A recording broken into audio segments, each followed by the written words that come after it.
Labą dieną pirmiausia. Daugelį pažįstu virtualiai, dabar bent jau žinosiu, kaip visuma atrodo veiklų. Aišku, asmeniškai daugelio vis tik nebus patys. Tai pradėsiu labai paprastai. Kodėl, kam, apie ką. Pristatymą buvo pasakyta, kad aš kalbėsiu apie 3 auditorijas, tai yra apie 3 galimus variantus, kam rašomas blogas. Ir aš čia galbūt pasirodysiu toks labai ciniškas, senas ir neįdomus mūsų auditorijai, bet vis dėlto mano ir tikslas buvo šiek tiek surimtinti mūsų diskusiją, parodyti, kad tai yra svarbu ir mūsų amžiui, bet daug svarbiau ir vyresniems dėdėms ir tetoms, ir ne tik tetai Sigitai, kad tai yra žymiai plačiau. Taigi, kas gali skaityti blogą įrašą? Mes turim įvairias variantus ir tie variantai gali bet kas skaityti, gali skaityti mūsų draugai, mūsų pažįstami, galima skaityti tik tai mums patiems, tai yra mūsų blogas vienasmeniškai mūsų. Pradėsiu nuo paprasto dalyko, kad Lietuvos internete yra 1 milijonas žmonių. Ką ta grupė žmonių arba visas tas tabūnas veikia ten? Tai yra 6 metų rugsėjo mėnesis, dabar mes jau turim kokią 6 pusmetį po, tai visai galėtų būti, kad 1,2 kokie, kaip niekur. Jeigu priskaičiuosim visus mobiliuosius vartotojus, tai ten iš vis turėsim, man atrodo, pusę Lietuvos. Ir kas tie 1 milijonas žmonių? 1 milijonas lietuvių tai yra rinkėjai, klientai ir kaimynai. Aš juos labai sustruktūravau, nes tai tiesiogiai skiriasi pritaikomumas. Kodėl? Kodėl verta rašyti blogą? Nes 1 milijonas rinkėjų tai yra 37,1% rinkėjų balsų. Kitaip tariant, jeigu mes dabar turėjom, kiek ten balsavo rinkimuose savivaldybėse, 39 ar kažkas panašaus procentą, tai jeigu mes sugebėtumėm padaryti internetinį balsavimą ir visi interneto Lietuvos vartotojai subalsuotų, tai jie laisvai vienu savo ypu nusvertų rinkimus.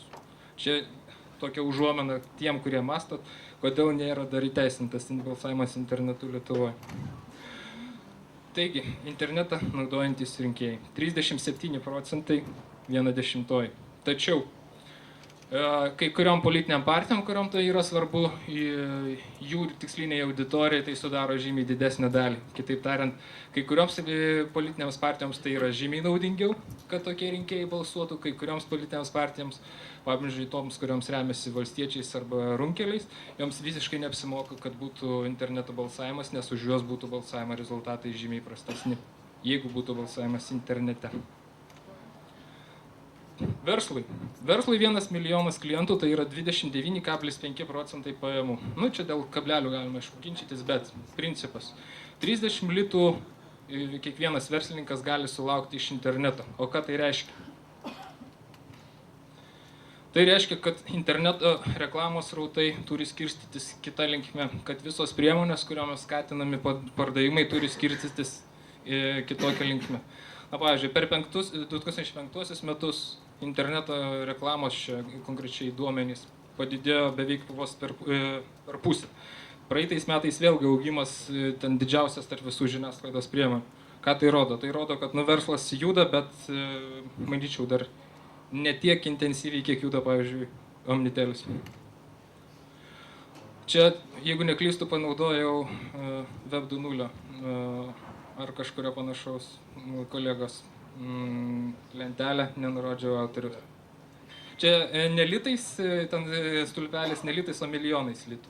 Tai įsivaizduokit, jeigu šiais metais bus išleista apie apytiksliai 17 milijonų litų, tai yra suma, dėl kurios galima varžytis. Ir čia tik tai reklamos priemonės, o kur visokios kitokios. Ir 1 milijonas kaimynų, tai esam visi mes, ne? Visi, kiek čia. Šiaip aš, pavyzdžiui, kažkada bandžiau prisiminti, ar turiu bent vieną draugą, kuris nenaudotų interneto, tai tokio nebeprisiminiau. Tai jeigu jūs man pasakysit, kad daug tokių pažįstat, tai aš galiu garantuoti, kad jūs iš tiesų dar nesat iš tos Lietuvos, kur mes gyvename. Kam? Ką mes turim rašyti, arba ką mes turim skirti savo blogus, arba kas juos skaitys? Vėlgi, tai tas pats milijonas rinkėjų. Tas pats milijonas rinkėjų, tas pats milijonas klientų, tie patys kaimynai. 1 milijonas rinkėjų. Kad kažkas nemiega ir kažkas dirba, rodo vienas iš politikų. Tai, kad kažkas nemiega ir kažkas bando parduoti ir internetu, rodo elektroninė deklaravimo sistema. Vos tik tai jinai buvo padaryta, valstybinė mokesčių inspekcija tapo, bijau suklysti, bet viena mažiausiai korumpuotų institucijų, valstybės institucijų. Ką tai reiškia? Kai mes turime elektroninę skaičiavimo mašinėlę, o ne Petrą Petraitę arba Jonę Jonaitinę, tai automatiškai kyšio galimybė išnyksta ir žymiai viskas praskaidrėja. Tai čia tiek valstybės srityje, tiek ir versle. 1 milijonas kaimynų. Aš beveik nebejoju, kad vyresnioji auditorijoje populiariausias lietuviškas interneto puslapis yra Klasė.lt. Mano abu tėvai ten jau užsiregistravę, močiutė atrodo jau irgi registruojasi. Apie ką? Apie ką mes turim rašyti arba kodėl mes turim pateikti vienokį ar kitokį turinį. Ne? Taigi, kas įdomu 1 milijonų rinkėjų? Politikų propaganda. Pirmiausia, tai politikai turi puikų kanalą pasakoti apie save, ką jie galvoja. Pavyzdžiui, aš galbūt mielų norų balsuočiau už tą naują Lietuvą, ar kaip ten Buškevičius taip gerai kalba.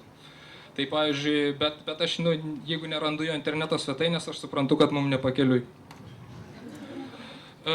Kauno miesto savivaldybės tarybos narė Loreta Kudarienė. Tiesą pasakius, nežinau, ar ją vėl perinko, bet faktas tokis, kad ji buvo viena iš pirmųjų ir net atrodo anksčiau už Artūrą. Liberalų tas sąjūdis, jis irgi turi savo skiltį blogas, aišku, čia galima ginčytis, tai blogas, neblogas, ten kažko trūksta, jie ten rašo patys, ne patys, bet faktas toks, kad tie, kurie mato, kad interneto vartotojai arba tas milijonas, kurie galimai už juos balsuos, jie mato, kad tai yra priemonė. Vytautas Landsbergis, senas rašytojas ir mūsų kolega, bet ir aš jį netgi priskirčiau prie tokių apsimetusių blogerių, kurie nepripažįsta, kad jis yra blogeris. Nes jis rašo praktiškai daugiau už mus ir po dieną po kelis tekstus. Kita pusė tai yra ne tai, ką politikai patys apie save kalba, bet ką politikams, kas keikia politikus ir ką sako vieni geri, kiti blogi. Vienas iš naujesnių projektų, nežinau, ar kolega čia yra, galbūt ten kolegos, nežinau, bet iš tiesų žaviuosi šito projektu. Puikus pavyzdys, kad geografinės ribos yra nulis internete ir galimybė skaityti Argentinoje parašytą tekstą Paryžiaus kavinėje yra reali. Tai šitoj vietoje aš tiesiog žaviuosi, kad jeigu kažkas čia pas mus rūpinasi, kad emigracija didėja, aš sakau, ne velnio, mes visi internete. O kurie nėra, tai čia ne mes.